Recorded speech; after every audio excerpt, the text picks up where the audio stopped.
কালি দেখিলো অজয় ফুকন, ভিক্টৰ দাস প্ৰমুখ কৰি কেবাজনো আমাৰ উদীয়মান যুৱক তেওঁলোকক পৰহি দিনাখন আৰক্ষী আটক কৰি লৈ গ'ল। কালি মাননীয় আদালতে তেওঁলোকক জামিন মঞ্জুৰ কৰিলে আৰু জামিন মঞ্জুৰ কৰি তেওঁলোক যেতিয়া বাহিৰলৈ ওলাই আহিলে লগে লগে ভিক্টৰক কোৰ্টৰ ভিতৰৰ পৰা এৰেষ্ট কৰা হ'ল পুনৰ আৰু টানি আজুৰি অজয় ফুকনক পুলিচে লৈ গ'ল। ক'ত লৈ গ'ল গম নাপাওঁ। অজয় ফুকনৰ পত্নী, পৰিয়ালৰ লোক, ভিক্টৰৰ মা সকলোৱে হিয়া ধাকুৰি কান্দি ৰাস্তাত তেওঁলোকে মানে ক'ত লৈ গৈছে, অপৰাধী লৈ যোৱা দি লৈ গৈছে। মোৰ এতিয়া অসম পুলিচলৈ এটা প্ৰশ্ন, অজয়, ভিক্টৰ আৰু তেওঁলোকৰ লগত থকা বাকী 8টা ল'ৰা ডকাইত নে উগ্ৰপন্থী নে কি, নে কাবাক হত্যা কৰিছে?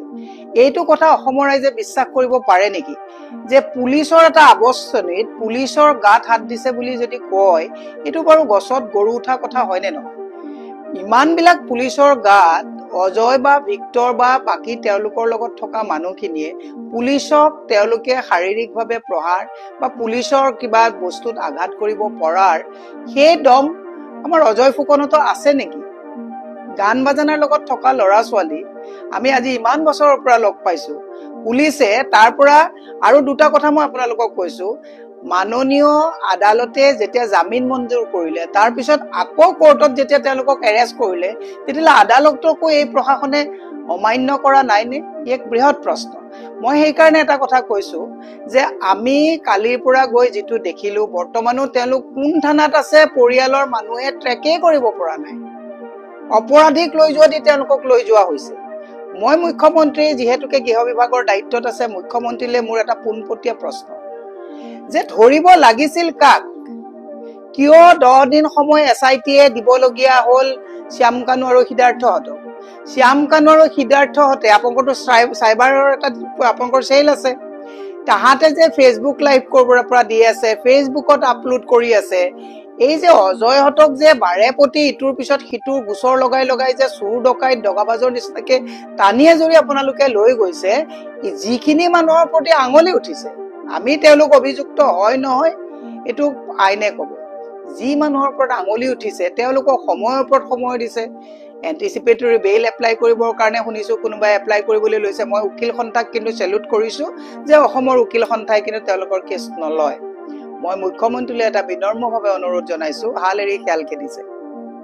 জুবিন গাৰ্গৰ ন্যায় বিচৰাসকলক আপোনালোকে উগ্ৰপন্থী, অপৰাধী, চুৰ ডকাইতৰ নিচিনা চুচুৰাই লৈ গৈছে আৰু যাৰ প্ৰতি আঙুলি উঠিছে তেওঁলোকক সময় দিছে যাতে গোটেই কথাখিনি তেওঁলোকে ঠিক ঠাক কৰি ল'ব পাৰে।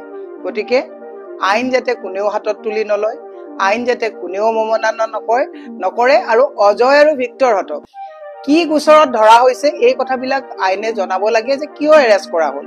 এৰেষ্ট কৰাৰ আগত পৰিয়ালৰ লোকক বা তেওঁক জনাব লাগে যে আপোনাক এইটো অপৰাধত আপোনালোকক এৰেষ্ট কৰা হৈছে। একো কথা জনোৱা হোৱা নাই।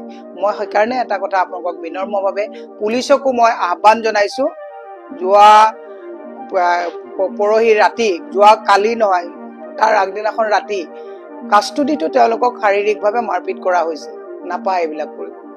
খাকী পোচাকৰ তলত থকা মানুহজনক জীয়াই তোলক, এবাৰ সোধক যে অজয় ভিক্টৰহঁতে কি অপৰাধ কৰিছে আৰু কিয় সিহঁতক এনেকে চুচুৰাই নিবলগীয়া হৈছে। প্ৰত্যেকজন পুলিচৰ মানুহক মই এটা কথাই আপোনালোকক বিনম্ৰতাৰে অনুৰোধ কৰিছো যে আপোনালোকেও আপোনালোকৰ হৃদয়ৰ তলত থকা মানুহজনক জগাই তুলি মানৱীয়তাৰে আপোনালোকে কাম কৰা আৰম্ভ কৰক। আপোনালোকৰ দৰমহা এই আমাৰ নিচিনা সৰু সুৰা মানুহবিলাকৰ কৰ কাতলৰে দি আছে। ক্ষমতাৰ অপব্যৱহাৰ নকৰিব। মই শেষত এটা লাইন কৈছো, ক্ষমতাৰ যি মানুহে অপব্যৱহাৰ কৰিছে, মই সদায় কৈ আছো, দুৰ্যোধনো বাচি যোৱা নাই, ৰাৱণো বাচি যোৱা নাই, হিটলাৰ বাচি যোৱা নাই, ছাদ্দাম হুছেইন বাচি যোৱা নাই, কোনো অত্যাচাৰী শাসক কিন্তু বাচি যোৱা নাই। মনত ৰখাটো ভাল। খাকী পোচাকৰ যিটো গৰম, এই গৰমটো যাতে আপোনালোকে অলপ সংযম কৰি আপোনালোকেও মানৱীয়তাৰ দৃষ্টিকোণেৰে জুবিন গাৰ্গৰ ন্যায়ৰ ক্ষেত্ৰত আপোনালোকৰ সহযোগিতা আমি কামনা কৰিছো। ধন্যবাদ।